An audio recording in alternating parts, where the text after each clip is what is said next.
Mais um registro aqui da pedra. Eu sou curioso. Fico vendo essas coisas aqui, fico imaginando cada coisa, viu? É impressionante. Gente, isso não pode ter sido uma pedra que se deslocou, formando essa cratera. Isso é um negócio que eu vou te falar uma coisa. É geólogo que fala, né? Os geólogos. Eu acho que deixa até eles intrigados, meu. Eu fiz um vídeo logo no início da subida aqui. Só que lá em cima tá muito quente.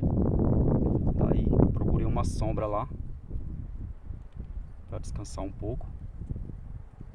Só que não consegui. Muito quente lá em cima. Não consegui dar continuidade à subida.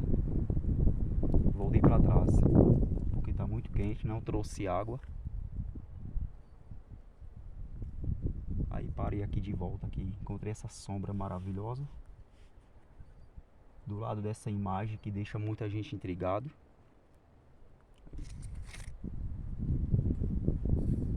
Tamanho da rocha.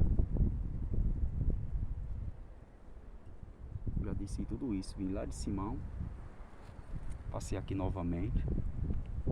Chega a dar um... Você escuta um eco. O buraco é fundo.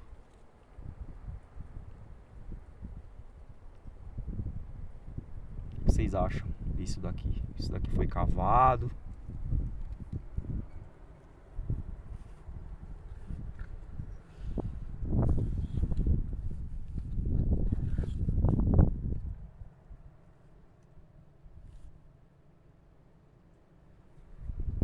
Que você não faz ideia quem que fez isso, quanto tempo foi feito isso. É impressionante. Você se depara com cada espetáculo na natureza. É um espetáculo maravilhoso.